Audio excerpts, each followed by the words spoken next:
My name is Victoria Hayes. I am 32 years old, and I am the sole founder and CEO of a proprietary data architecture and consulting firm based in Boston. To the industry, I am a quiet force who streamlines headless backend systems and reverse proxy infrastructures for Fortune 500 companies. But to my father, I was something else entirely. To him, I was simply a college dropout. A cautionary tale. The undeniable, embarrassing failure of the Hayes family line. The feedback from the microphone whined briefly before settling into the suffocating, heavily draped acoustics of the country club's grand ballroom. 200 elite guests, Connecticut's old money, logistics magnates, and golf course politicians fell silent. My father, Richard, stood at the podium. He flashed that practiced, predatory smile, adjusting the lapels of his bespoke tuxedo. And then he introduced me, not as his daughter, not as a businesswoman, but as the degree-less, visionless burden on the family. Laughter rippled through the room. Rich, throaty, entitled laughter echoing off the crystal chandeliers. I didn't flinch. Not a single muscle in my face betrayed me. I simply picked up my crystal flute, caught his eye across the sea of tailored silk and condescension, and silently mouthed, "Cheers." Because what no one in that opulent room knew, least of all the man basking in the spotlight, was the secret that funded the very champagne they were drinking. I was the ghost in the machine. My firm was the parent company of the mysterious entity keeping his failing logistics empire afloat. I was 40% of his revenue. And tomorrow morning, I was going to pull the plug on his precious legacy forever. Before I show you how I systematically dismantled his career and his pride, subscribe to the channel. This isn't just a story, it's a blueprint for taking your power back. The view from my corner office in Boston's Seaport District was a masterclass in modern geometry. All sharp angles, cold glass, and steel stretching over the gray, churning Atlantic. It was a stark contrast to the suffocating velvet, dark mahogany, and heavy cigar smoke world of my childhood. Up here, on the 32nd floor, there was only the quiet, rhythmic hum of climate control and the faint glow of monitors displaying server loads and Jinx configurations in real time. It was an empire built not on inherited wealth or an Ivy League handshake, but on raw data, flawless logic, and absolute control. I stood by the floor-to-ceiling window, feeling the chill of the glass radiating against my arm, and let my mind wander to Connecticut. To Richard. My father was a man whose entire identity was tethered to Hayes Global, the logistics and supply chain empire he had inherited, and the prestige he worshipped like a religion. To Richard, a person's worth was measured strictly in embossed diplomas, legacy admissions, and zip codes. He was a creature of status. You could see it in the way he operated, the way he would deliberately look at a subordinate's watch before making eye contact, silently calculating their net worth before deciding if they were worth his breath. He was a corporate narcissist who fed on the submission of others. For years, I had been his favorite punchline at dinner parties. The black sheep who couldn't conform to the rigid, suffocating mold of the Hayes dynasty.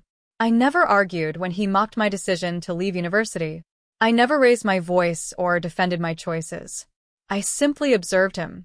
I treated his relentless condescension as free market research, a psychological case study on fragility in the C-suite. While he and my older brother, Bradley, a Harvard graduate who possessed the strategic depth of a puddle and couldn't map a basic API architecture to save his life, spent their days playing golf and slowly mismanaging Hayes Global into the ground, I was writing code. I was securing dedicated servers. I was quietly acquiring power. And Hayes Global desperately needed a miracle. For the last 5 years, my father's archaic, heavy-handed management style had bled the company dry. They were hemorrhaging clients to faster, leaner, tech-driven competitors. The board of directors was getting restless. The stock was stagnant, barely clinging to life. That was until a massive, faceless corporate titan named Apex Solutions stepped in. 3 months ago, Apex signed a historic, multi-year logistics contract with Hayes Global. The sudden injection of capital was staggering. It pulled my father's company back from the brink of insolvency overnight. The business press praised Richard's masterful negotiation skills. Bradley was paraded around mahogany boardrooms as the heir apparent, the brilliant prodigy who would steer this newly stabilized ship into the future. What Richard didn't know, what his archaic, lazy due diligence process completely failed to uncover, was the architecture of Apex Solutions. It was a ghost ship, managed by a very well-paid, very discreet proxy board of directors out of Delaware. Apex was a fortress of NDAs and shell corporations. But the sole owner, the architect behind the curtain, was me. I hadn't bought his survival out of love, and certainly not out of some twisted sense of filial duty. I bought it because I needed absolute, undeniable leverage. I had woven a financial web so intricate, so deeply integrated into his operations, that his company was entirely dependent on my infrastructure. I had set up the legal framework with the same meticulous precision I used to configure back-end systems, airtight, redundant, and completely impenetrable. Now, my father was finalizing the details for the crowning achievement of his life, his retirement gala. A lavish, self-congratulatory affair where he would formally hand the keys to the kingdom over to Bradley, riding high on the artificial success of the Apex contract. He was so blinded by his own reflection, so drunk on the illusion of his renewed power, that he couldn't feel the ground shifting beneath his Italian leather shoes. He was preparing to celebrate his greatest victory. But the arrogance he planned to display that night wouldn't just fracture the legs of the empire he built. It would hand the keys to his entire kingdom directly into my waiting hands. The Farmington Country Club smelled exactly as it had when I was a child, a suffocating, heavy blend of floor wax, roasted tenderloin, and the distinct, metallic tang of generational arrogance. 200 of New England's self-appointed aristocracy were packed into the grand ballroom, their faces illuminated by the warm, forgiving glow of tiered crystal chandeliers. It was a masterpiece of manufactured opulence, paid for entirely by the artificial life support my company had quietly injected into Hayes Global. I was seated at table 12. A peripheral placement, carefully chosen by my father's event coordinator to keep me out of the direct sightlines of the press photographers, yet visible enough to serve as a prop in his grand family tableau. I didn't mind the exile. From the margins, the view of the entire ecosystem was flawless. I watched my brother, Bradley, holding court near the ice sculpture. He swirled a glass of Macallan with the practiced ease of a man who firmly believed his Harvard MBA was a substitute for actual business acumen. Beside him stood Richard. My father was in his element, a 62-year-old apex predator in a tailored Brioni tuxedo, feeding on the sycophantic praise of board members and local politicians. Every handshake was a calculated transaction. Every smile was measured out in fractions of leverage. He was celebrating his legacy, entirely oblivious to the fact that he was dancing on a trapdoor I had meticulously installed. The heavy silver cutlery clinked against fine-boned china as the dinner service concluded. A hush fell over the room as my father tapped his knife against his champagne flute. The sound was sharp, cutting through the low hum of privilege. He walked up to the podium, adjusting the microphone with a slow, deliberate grace. His speech was a masterclass in corporate narcissism.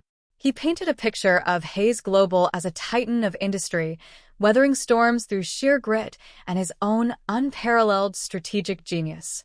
He spoke of the historic, monumental Apex Solutions contract as if he had wrestled a dragon to the ground, rather than having a lifeline quietly handed to him by a ghost. Then came the transition, the grand handoff. He called Bradley to the stage, wrapping an arm around his shoulders.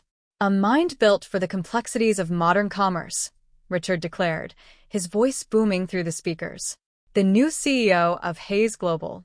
A son who understands that true power requires pedigree, vision, and the kind of education only the Ivy League can provide." The applause was thunderous. Bradley looked appropriately humbled, though the smug tightness at the corners of his mouth betrayed him. And then, my father made his fatal error. He couldn't just take the win. A narcissist never can. They need a contrast. They need a victim to elevate their own reflection. Richard's gaze swept across the room, bypassing the VIP tables, past the floral centerpieces, until his eyes locked onto mine at table 12. A sly, Predatory smirks spread across his face. He leaned closer to the microphone. "Of course," he began, his tone shifting from grandiose to mock-pitying. "Every family needs its balance." The room grew terrifyingly still. The collective anticipation of an inside joke hung in the air. "We have Bradley, the visionary," Richard continued, gesturing broadly. "And then we have my daughter, Victoria. Living proof that you can lead a horse to the Ivy League, but you can't make her think." A few polite, hesitant chuckles bubbled up from the front row. No degree. No grand vision. Just a quiet little life, playing with computers while the adults build the real world, he said, the cruel amusement dripping from every syllable. "She is our very own cautionary tale, folks. The anchor of the family, even if she is just dragging along the bottom of the ocean." The room erupted. It wasn't just polite laughter.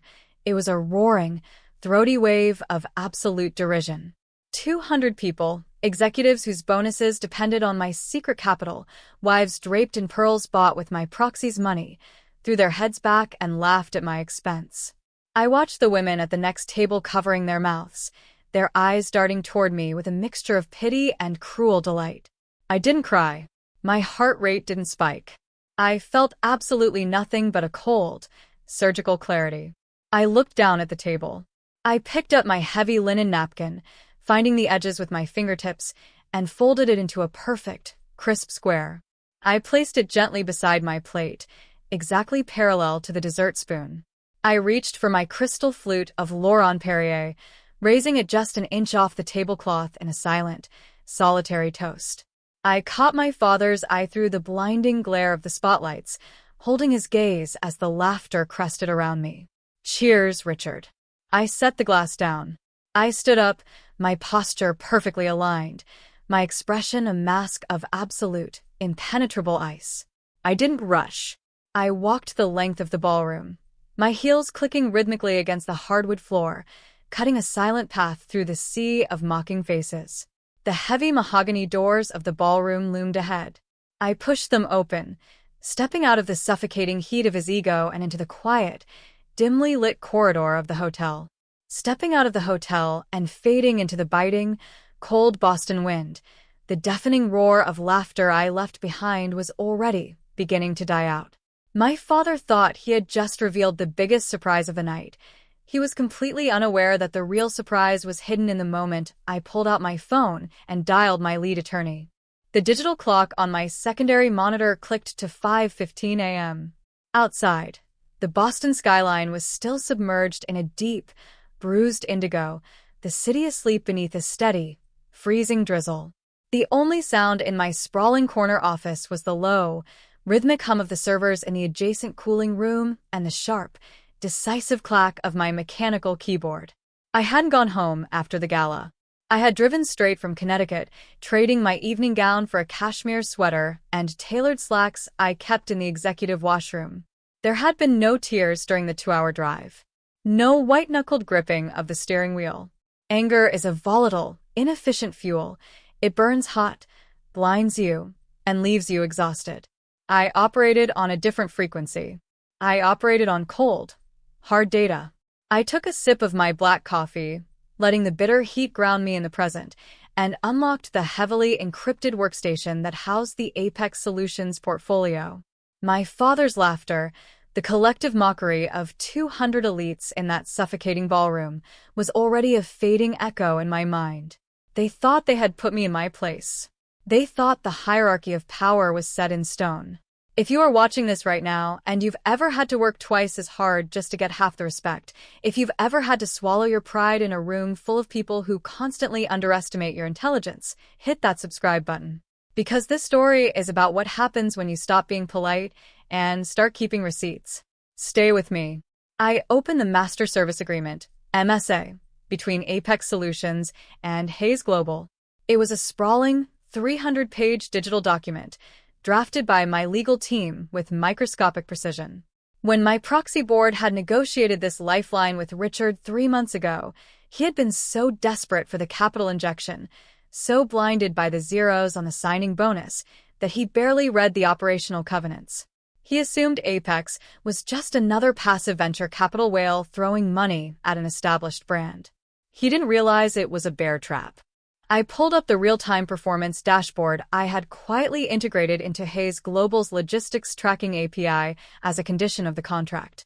The screen flooded with data visualization, a map of supply chain nodes, delivery timelines, and compliance metrics. To the untrained eye, it was a chaotic web of numbers. To me, it was a beautifully detailed, high-definition map of my father's arrogance and my brother's gross administrative incompetence. I didn't need to frame them. I didn't need to manipulate the market, bribe a logistics official, or orchestrate some illegal corporate espionage. All I had to do was let them be exactly who they were. I spent the next 3 hours conducting a silent, brutal forensic audit. The evidence of their operational shortcuts was staggering.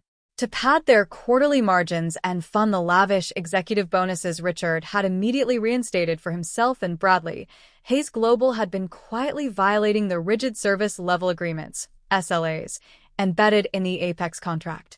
I found 34 distinct instances where Bradley had authorized the routing of temperature-sensitive pharmaceutical freight through non-compliant, unvetted third-party carriers, just to save 14 cents a mile.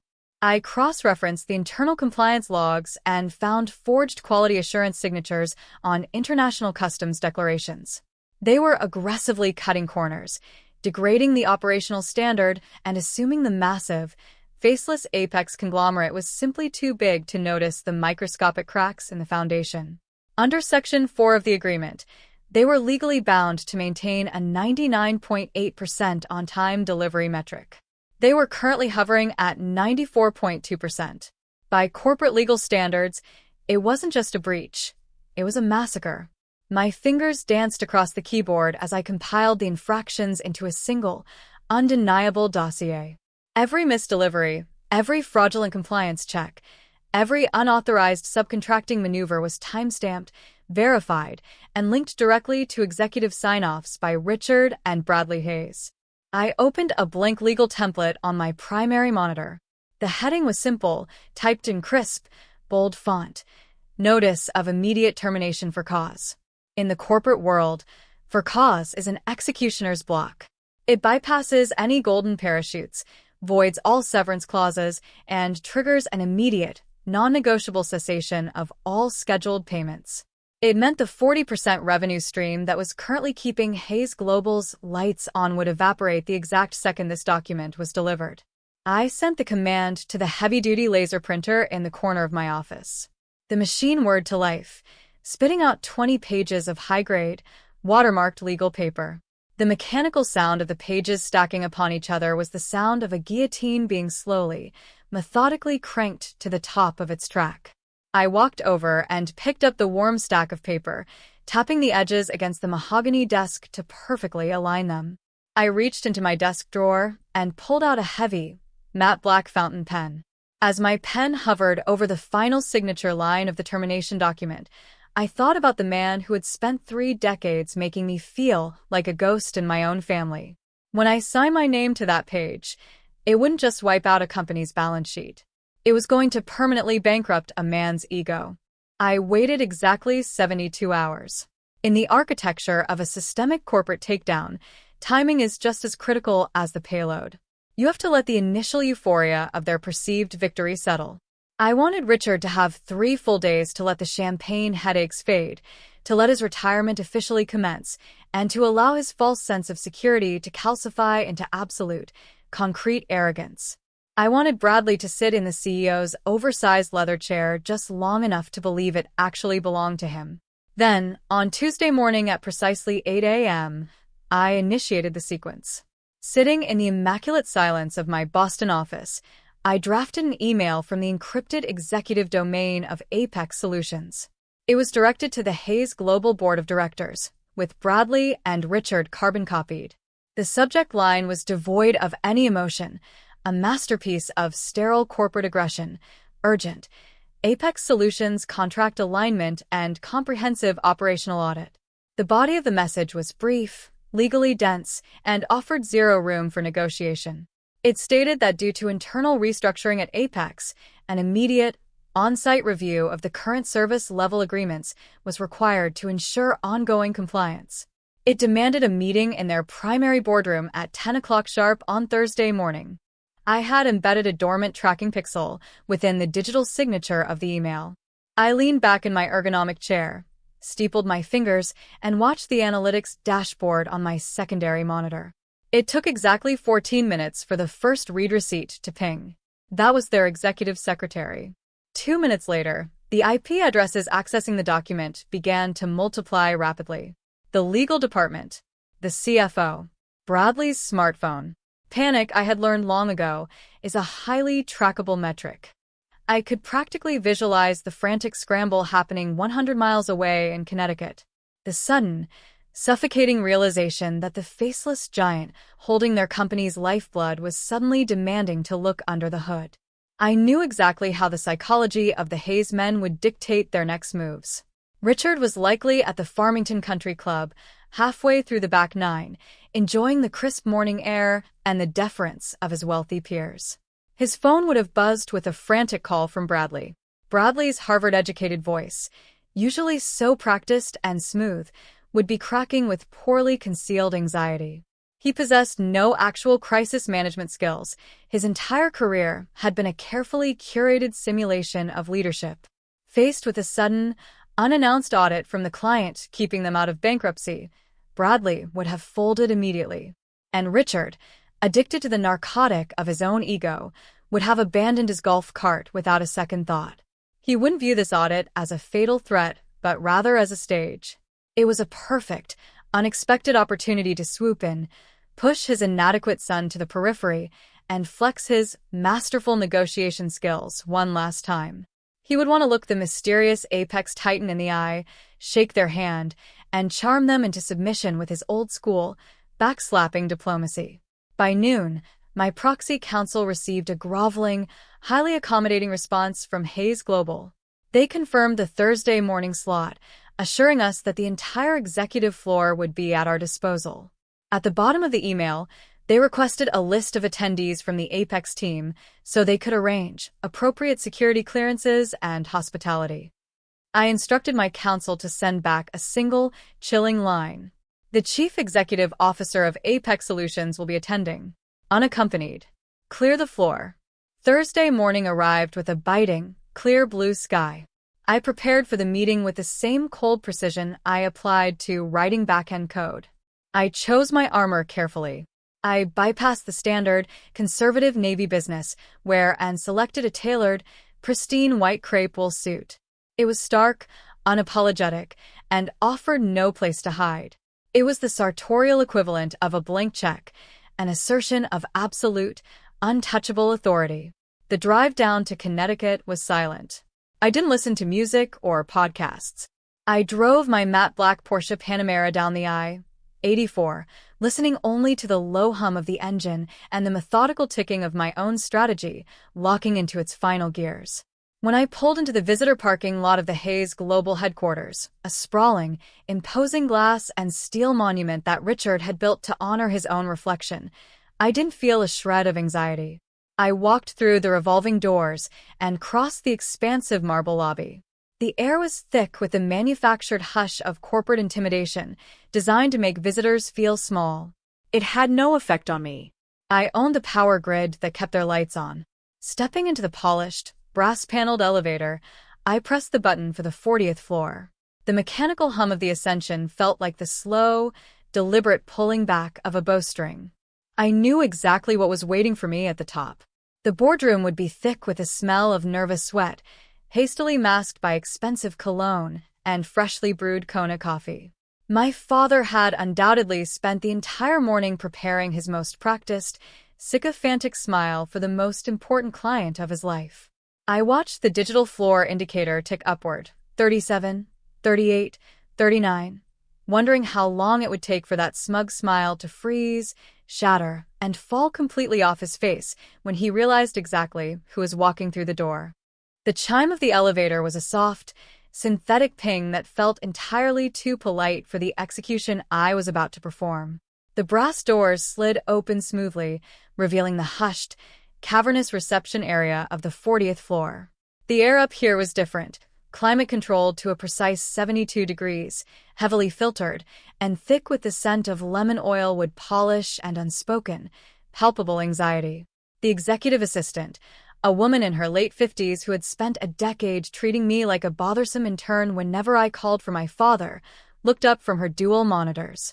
Her eyes widened behind her tortoiseshell glasses. She opened her mouth to speak, her hand instinctively reaching for the security phone, but I didn't break my stride.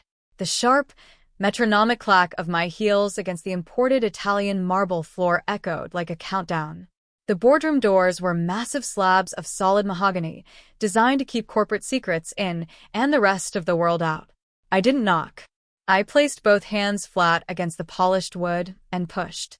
The heavy doors swung inward with a whisper of premium hinges. The room was a freeze frame of executive desperation. 12 men in dark, bespoke wool suits were seated around a massive, boat-shaped conference table. The surface was littered with leather-bound portfolios, branded silver pens, and untouched crystal glasses of ice water. At the far end, framed by the floor-to-ceiling windows overlooking the sprawling Connecticut tree-line, sat Richard. Bradley was positioned immediately to his right, nervously twisting a gold Montblanc pen between his fingers. My father had been in the middle of a sentence, his hands steepled in that authoritative, faux-contemplative pose he favored when talking down to subordinates. When he saw me cross the threshold, the words died instantly in his throat. For 3 agonizing seconds, absolute silence held the room hostage. I watched the cognitive dissonance short-circuit his brain in real time. His practiced, sycophantic smile, the one he had painstakingly prepared for the master of his fate, melted into a grotesque mask of confusion, and then, inevitably, deep irritation. He thought I was a disruption, a petulant child crashing his most important performance to beg for attention. "Victoria," Richard snapped, his voice sharp and laced with a familiar, suffocating condescension. He shot a furious glare at the open doors behind me, searching for the assistant who had failed to intercept me. "What is the meaning of this? You are interrupting a highly classified meeting. Get out. Now." Bradley scoffed, leaning back in his oversized leather chair. "Security is going to have a field day with this one." I didn't blink. I didn't offer a polite apology, nor did I raise my voice to defend my presence. I walked slowly, deliberately, toward the empty high-backed leather chair at the direct opposite end of the table, the seat explicitly reserved for the guest of honor. Every eye in the room tracked my movement, taking in the pristine white crepe wool of my suit, the absolute, chilling absence of hesitation in my posture. I reached the head of the table. I didn't sit. I stood tall, letting the silence stretch until the ticking of a Patek Philippe watch on a board member's wrist sounded like a hammer striking an anvil. I reached into the inner pocket of my blazer. I withdrew a single, heavy-stock business card, matte black, with minimalist silver foil lettering.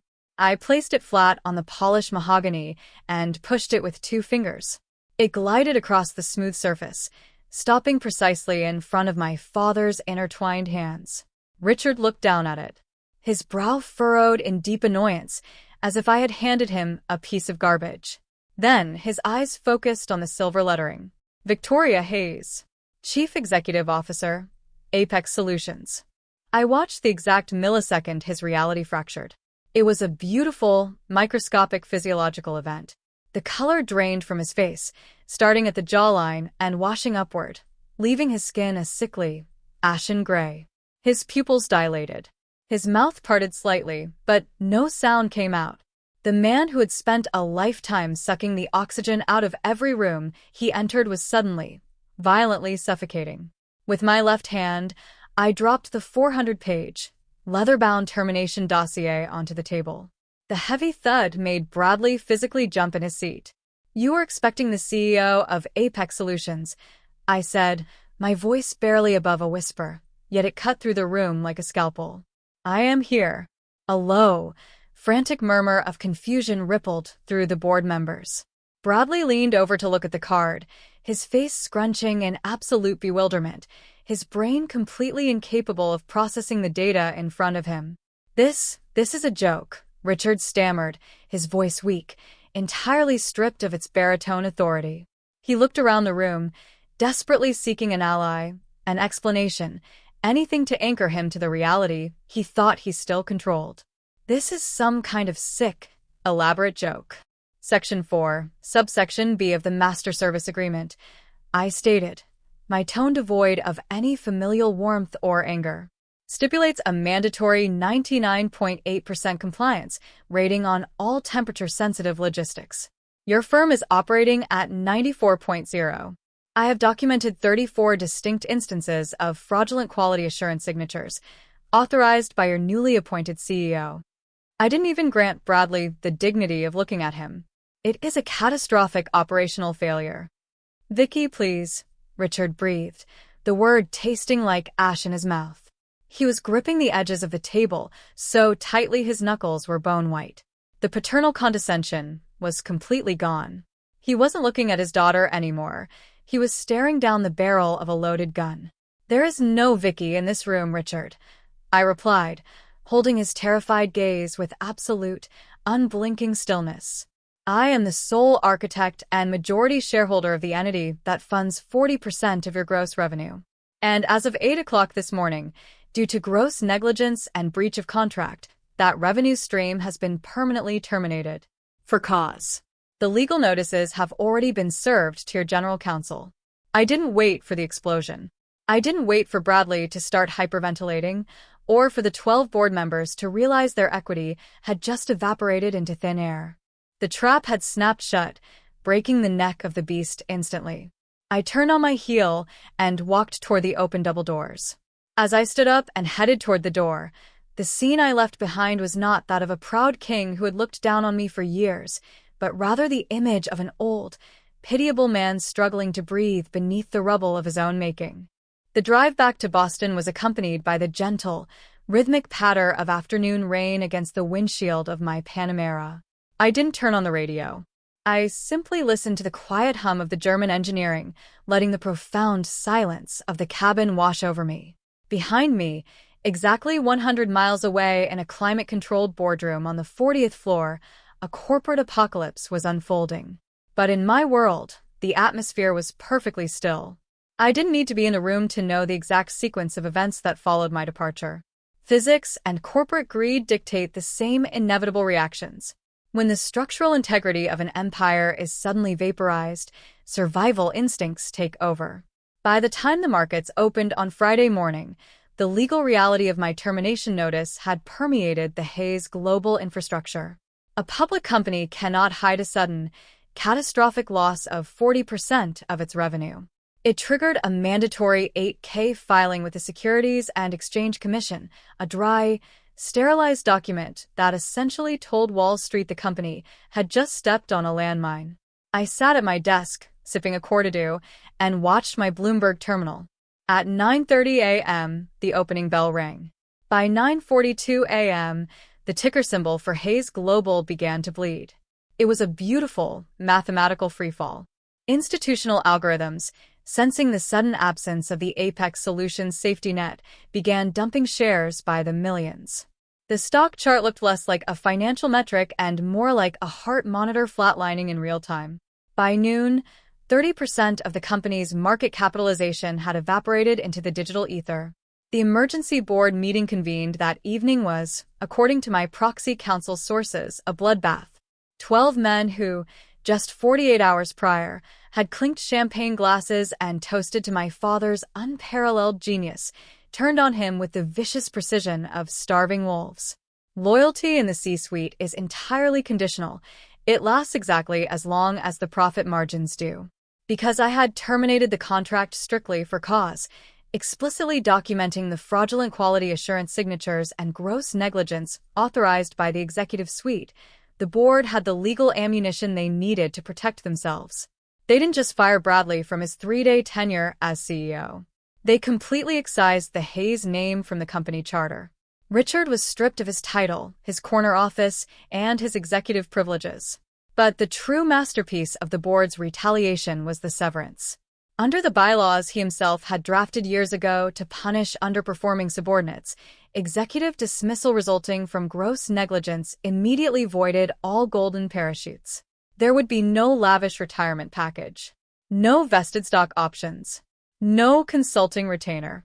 The board cleanly amputated him from the failing organism to stop the bleeding. The fallout in his personal ecosystem was absolute.